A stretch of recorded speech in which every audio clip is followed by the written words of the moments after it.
Hey guys, happy Wednesday, how's it going? I'm Ross, for those of you who don't know me, welcome. This is Decide You're Awesome, where I take your questions about your life and I give you advice on them. Not as any kind of professional, just as a third party, impartial, non-judgmental person. That's who I am for you guys. So this first email is from Brianna, and she says, how the hell do I forgive my dad for cheating on my mom? How do I stop looking at him as this horrible person who tore my family apart and start seeing him as the great dad he was before all of this? Also, how can I not let this affect my future relationships? I don't want to turn into one of those girls with trust issues. I think first you need to be honest with yourself about what's making you feel this way, whether it's fear of becoming someone with relationship issues or betrayal of what he did to the family, and you need to really get clear with yourself about what's causing this anger towards your father.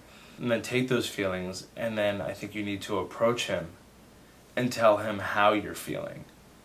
And then after that, tell him what you want for your relationship. Tell him, I want to trust you again. I want to have a good relationship with you still. These are things that I want with you. And if you put that out there for him, it can come about again. And if you're able to repair your relationship with your father, it should hopefully help you with your future relationships. And there are trust issues, but also it's just important to know that the guys that you date are not your father. They're definitely not your father. They're their own person. So whenever you go into a relationship, you can't paint them as your father. You can't try and put your father's image on them.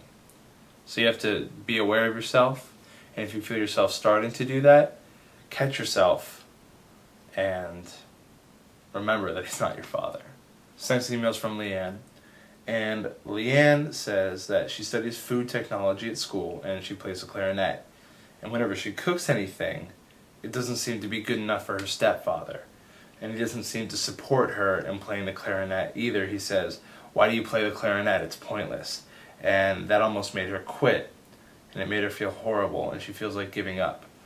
Well, Leanne, I think that while we all want approval from other people on what we do, it's important to realize that we should be doing this stuff for ourselves. I encourage you to, next time your father doesn't like something, you can say, well, I like it, and be proud in it. And he may not like the food, and that's true. And you can tell him, you can express to him, when you say this, it hurts me because I enjoy it. And it makes me feel that the things that I enjoy aren't good enough for you. And I think that that's what you're feeling here. If you express that to him, and then again, tell him what you want for your relationship. Like, I just want you to support what I enjoy doing. And maybe you don't like my food, but I want you to like that I like my food. And that's important to me. And that's the most important thing in the entire world, is that you enjoy what you do. Because you're awesome. And that's what matters. So play the shit out of the clarinet and cook the hell out of that food. And if you enjoy it, then you enjoy it. You should keep doing it. End of story. End of story. Alright, this last email is from Lindsay. And she writes a tome. It's like 14 pages long. I had to get an iPad to read it. Lindsay writes to me about her friend. Her friend Allie, they've been friends for 8 years, and she considers her to be her best friend. And her friend Allie is making what Lindsay sees as some pretty poor decisions in her life. Allie has a baby and a baby daddy, and Allie goes on dating sites and fools around with other guys, and then breaks up with the other guys and gets back together with the baby daddy. And her question is, do you think I should just stand aside and let her do whatever? Or should I just never speak to her again? Well, I think the best thing that you could do for your friend is accept her. What? Accept this girl who's doing all these incredibly irresponsible things with her life and someone else's life? Why would I ever do that?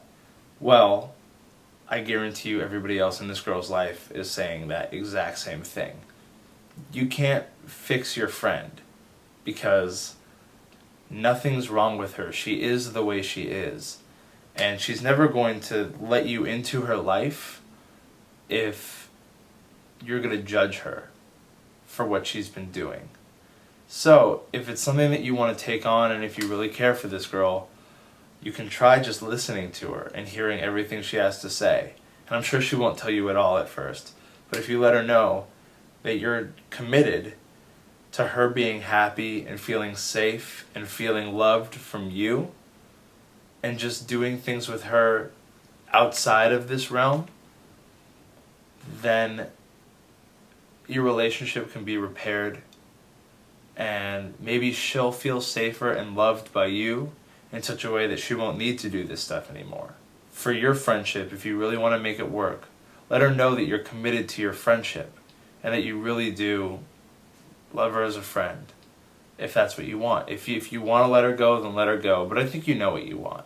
And you need to look within yourself and say, what do I want to do with this friendship? Do I want to save it, or do I want to let it go?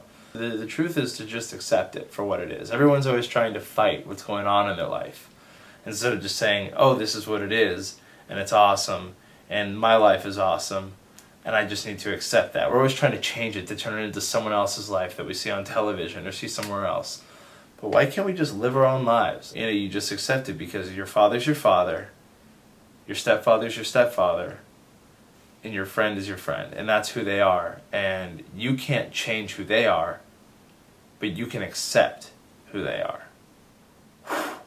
What? Alright, you guys, don't forget, if any of these helped you, write "it helps" in the comments. Let the people that ask the questions know that thank you for being brave and reaching out with these problems in your life, because it really does help other people.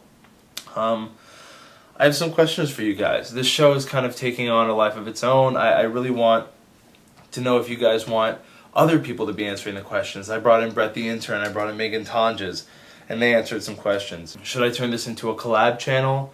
Should I put more editing in there, a little bit more production value? Do you like that I just read them off of my phone and answer from the heart? Do you guys want me to prepare something a little bit more?